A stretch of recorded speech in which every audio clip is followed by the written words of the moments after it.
Hello everybody, my name is James, and today we're going to be talking just a little bit more about what's going to possibly be seen with patch 1.16 in today's Q&A. Along top of that, how I failed my driver's test, and on top of that, also what I've really been doing lately. I touched in at the last video about my Chrome mod video. I touched on what I was doing. You can find that video down in the description below of this video, but the thing is, I didn't really get a chance to fully explain it all. I explained that I was doing some music live streams, but we'll talk about that later on. Either way, to hop straight into this, the first subject we're going to be talking about, I could put a question on screen for it, but there's so many people that asked me questions about this. You guys can ask me questions too. It's at MrJamesGeary on Twitter. Make sure to follow for more as I'm getting super close to 30k followers. Either way, what we're going to be talking about today is patch 1.16 and what could possibly be coming with that DLC, or if there is a DLC in that case. Now, it has been over a month since Rockstar has released DLC, which is odd for them. Just about every month, I think, except for a 1 month. Every month except for 1 month, I forget which month it was in particular, they've released a DLC for the game. And I apologize if there's humming in the background. The people next door to me are about to move out of their house, so they're doing lots of remodeling. Either way, this is the first month in a while they've actually skipped DLC, and it's already been a month, so it's already, they're already running on, I guess you could say thin water, but then again, I don't blame them. They're working on getting the new versions and next gen's version prepared, and they're also working on heists. But on top of all of that, they are kind of neglecting the DLC content for GTA Online. I'm pretty sure those overall who are playing the game, the stats for that are a lot lower, purely because, well, there's not much to do in GTA Online right now, and especially with them out, not adding the DLCs a bunch, there's nothing really to do. And what I think people are really looking forward to is either heists being added with 1.16 or the Zombies DLC. Now, we're going to start talking about just some facts, kind of put it all down in the timeline. There was originally a bunch of information leaked that the heists were going to be coming, but a lot of people found out that all the information on that was not true in a sense. While yes, there was heist information, bank interiors, and heist coding found, a lot of it was from single player, including the buildings. They were from missions, but some of the heist stuff was actually already on multiplayer, but the stuff that was on the multiplayer, I guess you can say servers, hinted towards heists are still in the earlier stages. We may most likely see them with next gen. Who knows though, they may add it, like all of a sudden one day make it on there be heists. But there was some information about 2 weeks ago, a week ago, that was found and then later removed on the Xbox Live servers that included a lot of text with the name ZMB that many people jumped to the conclusion that it was Zombies. Is it a Zombies DLC? Let me know what you think about all this in the comment section down below. Do you think it's going to be heists? Do you think it's going to be a Zombies DLC? It also may be money lobbies. I know there's loads of money lobbies and stuff going around right now, or people hosting money lobbies, modded lobbies and such, and who knows. That's a huge issue that Rockstar is definitely have to put focus to, because people are once again getting loads and loads of modded money, which means there's going to be bans, there's going to be resets, there's going to be a giant setback. Kind of like a mini version, the little brother of DNS servers. So it's definitely getting hectic, definitely getting crazy, and with all the modded money lobbies going around, who knows where everything's going to land. I just say though, please be careful, because if you do the money lobbies, you're most likely going to get all of your money reset or money set back, and on top of that, you may even experience a temporary ban or character setback in GTA Online altogether. So guys, be safe, be careful, earn the money legit, buy a shark card. It's always great. Back when I got DNS lobbies, or somebody got me in a DNS lobby, I never purposely got the DNS, but I was in a public game and somebody gave me that $2 billion bounty. Actually, when all my money was restored, Rockstar gave me the shark card money that I had already spent back. So buy shark cards, guys. They pay off, trust me. It shows that you're actually supporting the game. Or you can use my method to get shark cards for free, but technically it's legal. I'll have it down in the description below. Either way, that's that. The next thing I wanted to talk about briefly was how I failed my driver's test. And this really pissed me off. Like, I was prepared for the test. I put a lot of time preparing for my driver's test, and I was thinking, this is my driver's test. I jokingly tweeted it out like, oh my god, driver's test, I'm gonna drive like GTA, and everyone thought it was pretty funny. And I'm not a bad driver, in my opinion. No one's ever told me, hey, you're a fucking sucky driver, and I think that's good in a way. I'm a pretty safe driver, and I mean, I'm not a bad driver. I'm not like changing lanes a bunch. I'm pretty courteous. I always let people go in front of me. I'm not like distracted and always on the phone. Hell, I mean, I'm focused on what I do because I want to actually stay alive, and that's a big thing. Either way, so I go to the DMV and I go up to the counter, and this lady's wearing this massive fedora with ribbons all over it, and I'm instantly thinking of like montage parodies and stuff. But I put that all aside. I actually tweeted a picture too. I don't know if that's what gave me bad luck. I don't know. I'm a big believer in bad luck. So I go outside, I pull my car up, and this lady that looks about 80 years old with a Hawaiian shirt that that has cars all over it comes up to me, and she asks how old I am. I'm like, well, I'm about to be 17. You know, that's that. And she looks at me and is like, well, I didn't get my license till I'm 18. And so I'm like, oh, okay. Like, what are you supposed to say to that? Congratulations. I mean, I don't know. Maybe either way.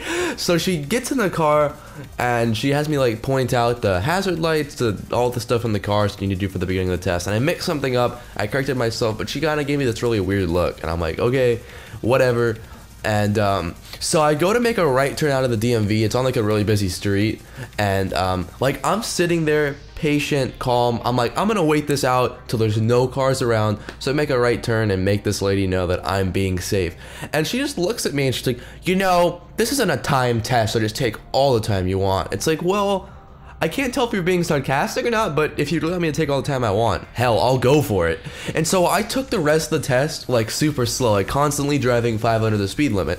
And this lady's like just randomly talking to me about like, oh, I'm a sub, I work at other DMVs. It's like, good for you. I'm trying to keep casual conversation with her in hopes that, you know, maybe that will benefit me in some way, just because keeping a conversation people can help out sometimes, just playing, you know, emotional strengths. Either way, we go to turn back into the DMV. I make a right turn, and the way the DMV works is there's like a parking lot, there's 2 lanes of each or there's 2 lanes going the opposite way, 1 lane to go turn to the DMV, and 1 double yellow. I pull into the double yellow to make a left turn into the DMV, and which is like the double yellow lines, normally what's meant to be used for a left turn, and some dumbass hat is sitting in the middle of the DMV parking lot with his like Nissan Altima 2005 covered in bumper stickers, parked like diagonal. And so I wait there for a minute for him to, you know, figure out what the hell's going on with this car and pull out, maybe a minute max. And then I pull in. I pull up and sit in the parking spot.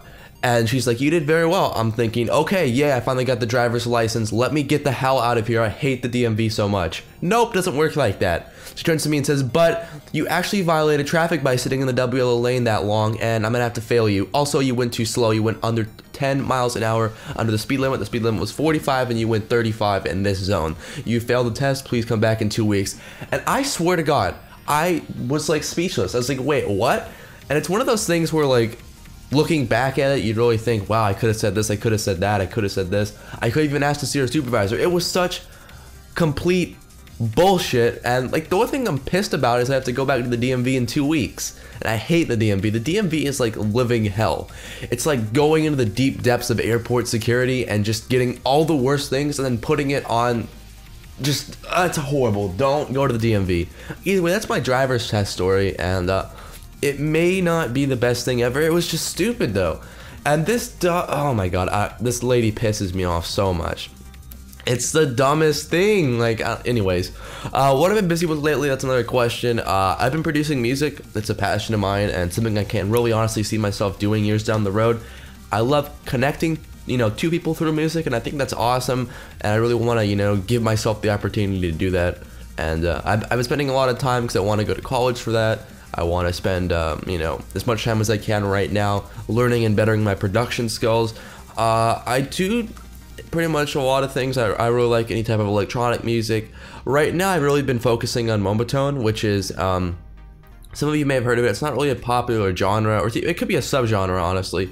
It's kind of like Dutch house, electro house. It's like reggaeton, which is like a Latin style of music. So it has a really Latin style of drumming to it with the timbale drums in the background with a 2-step kind of da-dun, da-dun, da-dun, instead of like a common American song. But it sounds more like a big room house, like festival music that you'd hear. So it's really like a blend of like big room house, festival music, electro house, Dutch house, reggaeton, all in one. Some of them have a lot of Spanish vocals on it, other ones don't. It really depends God, there's so many trucks outside. Either way, it really depends on your preference. What I love about the genre so much is it sounds great, it feels great, it can work anywhere. Like, you can put your own twist on it, but it still can kind of be considered popular big room music in a sense. And it can be played in really most sets. It's taken, like I mentioned, at 110 BPM or around that area. The common dubstep song is 140 BPM, and the common electro house song is 128 BPM. And I think that's really awesome that it kind of has its own slower feel. So some of them are done in like double time. So instead of 110, it's I don't know, I don't want to get into too much music theory here. Either way, I love the genre. It's not really too popular. A lot of websites don't even have it as like a genre or subgenre of electronic music. Like Beatport doesn't have it as a subgenre or like a genre for categorizing music. A lot of the big electronic music websites don't have it as a genre, and it's really still in the making. There's a few artists that are larger that do it. I know Dylan Francis has done a lot of Moomba and Moomba core songs and Big Room Moomba and stuff like that. But besides that, there's no real large artist, I mean, besides Dylan, that does Moombahton. I think Diplo does some of it too. I think a GTA. But I love the genre. I love the feel. And that's something I really love doing, and I really want to start producing it. And I see like this huge opportunity to really spread that genre of music with other people, because a lot of people don't know about it. I tweeted it out, and like only 2 or 3 people knew what it was. So you know, you got to spread the love of Moombahton. I'll link some Moombahton songs in the description for y'all down below, so you can check it out. Trust me, it's some fresh stuff. You know, it'll get you moving. It's slow music in a sense, but it's actually not that slow. It sounds slow, but it's not. Either way, that's about it for today's video. I went out longer. Hopefully you enjoyed it. Leave a like if you can to ease my pain from the driver's test that I can maybe make up, and don't be a fedora wearing scrub lord. Either way, thank you guys so much for watching. Hope you enjoyed the video, and have a great day. Thanks for watching, guys. If you enjoyed the video, I'd really appreciate it if you take a second to hit that like button, and if you really liked it, why not add it to your favorites? And if you really liked it and don't want to miss out, make sure to follow me on Twitter to stay up to date. Thank you.